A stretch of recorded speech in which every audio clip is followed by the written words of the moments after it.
Hey AP Econ class, this video is a special video in which we're going to just discuss one particular graph. So if you're reviewing for the AP test and you need to know about the loanable funds market, this is the right video to be watching. The loanable funds market is an essential element of the AP test.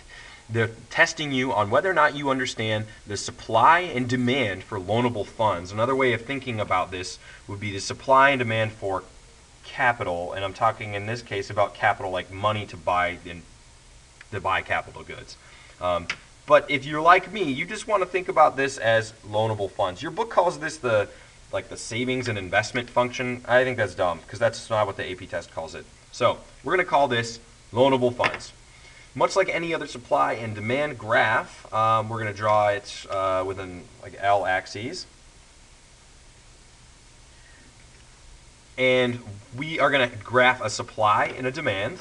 And by this point, you should have mastered supply and demand.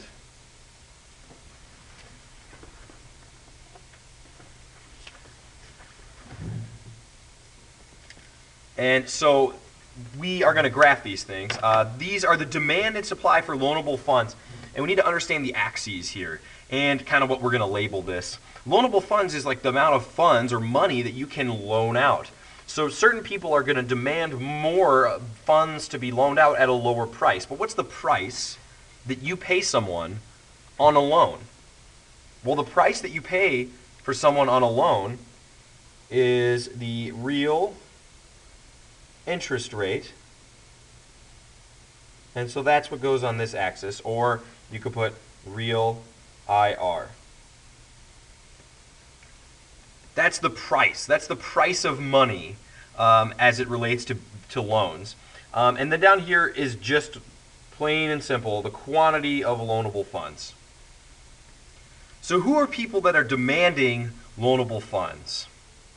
And who are the people that are supplying loanable funds? Who would put forth more quantity at higher rates of interest? Well, that's me as a saver. This line could be called, your book calls this savings. And this is, that's one easy way to remember it, is that it's the supply of loanable funds. And this is you as people who save money. And this ranges from people who have very little in savings to people who have millions and billions of dollars in savings. People are more willing to loan out more loanable funds at higher rates of interest because they're going to make more money. So therefore, that is the law of supply. So that is what is represented by the savings. Now, the book calls this bottom one investment. So let's dissect that. Who are people that we would consider in this investment part of the graph? People who demand more loanable funds at lower rates of interest. These are borrowers. This is the demand for loanable funds. This is people taking out loans, or businesses, or even the government, as we will address later on. But anybody who wants to borrow money to finance a large operation, like let's take, for example, the government. If they want to invest more into like roads or something, they're going to need to borrow that money from somebody. So, and then that will accrue into that year's deficit or that year's debt. But they will need to demand more at lower interest rates. But this is the equilibrium right here at where these 2 points meet. And so on this loanable funds graph, we have the equilibrium interest rate and we have the equilibrium quantity. There are various reasons why this graph would shift. Let's provide one example. Why would people have increased savings?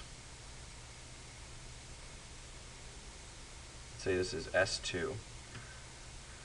S2 could be explained by less tax on interest earned in savings, on interest earned. For example, if the government says, well, the money that you earn in savings, the interest that you earn there can be like tax-free or something like that. Then people would save at higher rates. What could cause an increase in investment?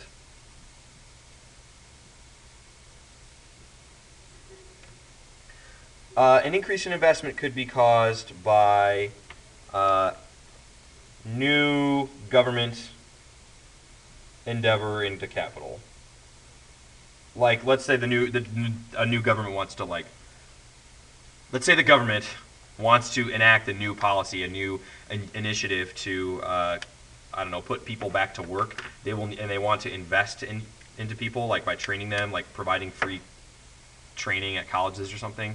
That could cause an increase in investment. So these demand and supply things change just the same as a normal supply and demand graph, but you need to think about them as savings and investment, or suppliers and demanders, or savers and borrowers. That's the best way to think about this. So this is the loanable funds market.